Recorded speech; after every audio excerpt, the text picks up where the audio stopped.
So we have a super interesting hand ahead of us. Let's see how this plays out. So now we have JR with pocket sixes who raises to $4,000, and then Alan Keating, the usual suspect for raising his hands, raises with a king of clubs and eight of clubs to $15,000. What's unusual about that? Alan loves raising such hands, and and JR makes the call. JR hits his set of sixes. He checks, slow plays his hand. Keating has a flush draw. It's a lovely flop of 10 of clubs, 6 of spades, and 2 of clubs. He bets $20,000 into this flop. JR has an easy call. He's deceptively hiding his hand. He's not fast playing his set. And it's a good card for JR. He's still deceptively hiding his set of sixes. He checks. He's hoping Keating bets. Keating's hit a pair, so Keating has more outs now. And Keating bets a sizable $40,000.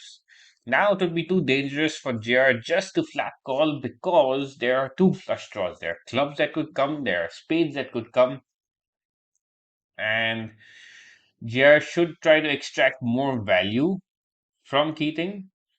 It would just make no sense to flat call out here, in my opinion. So he does say $120,000 and he raises it 3x. Now, Alan Keating's antenna should go up a little bit. He should be suspicious of JR's hand. There will be no reason for JR just to raise out here unless he had something. Or is Keating putting JR on a flush draw, on a spade flush draw? And if that is what Keating puts chair on, then Keating would make the call. And Keating has a pair. And knowing Keating and how he plays, it's very difficult for him to fold in such spots. He has too much of a gambler instinct within him to fold in such spots. So, after tanking for a bit, he decides to ultimately make the call. It would be very, very unusual for Keating to fold in such spots. So now let's look at the river card. Now the river comes. What does the river come out to be? Does a flush come on the river? Does Jared's hand get screwed? No. It's a seven of diamonds, but it is a risky card. A nine would make a straight. And does Keating have a nine? Jared's thinking. Could Keating possibly have a nine? But the way the hand is played out with so many flush draws, it does not look. I think it would be very unwise for JR to check out here because then Keating could just check, or he could wait for Keating to bluff. But then it would be very tricky for JR to call. It would make more sense to make some kind of bet out here to say that he has a nine himself. What do you think JR should do? He does. He does make a bet, a sizable bet. The pot is 311,000. He bets $100,000. He makes the pot $411,000. Now Keating has a decision to make. He has just a pair. Could he represent a nine out here? Could he represent having the nuts out here? For that, he would have to raise.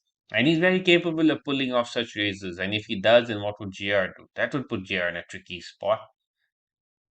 But Keating knows that JR has something to bet $100,000 worth.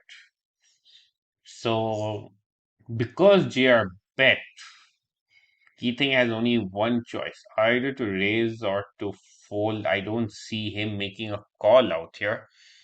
Or does he? Does he think that JR is bluffing?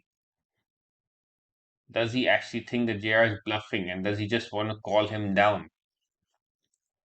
What's all the more interesting is just a while back on the same day, just a few hours back, they both had a massive pot played between these two, where it went up to $750,000. $750,000. That's a very, very interesting hand.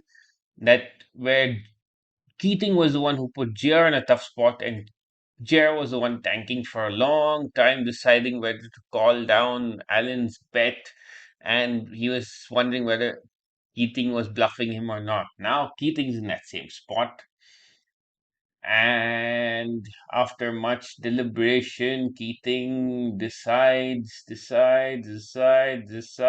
does he do? What would you do? Is the gambler instinct in him telling him to make the call, or is he actually going to make a disciplined fold? Well, he does decide to make the fold, says good hand, and JR wins the pot. JR wins $156,000 in this. He's happy. He got away from a tricky position. If Allen had raised him, what would he do? Very, very interesting hand. If you like such videos, please do hit the like button and please do subscribe to our channel so that we're encouraged to make more such videos. Thank you so much.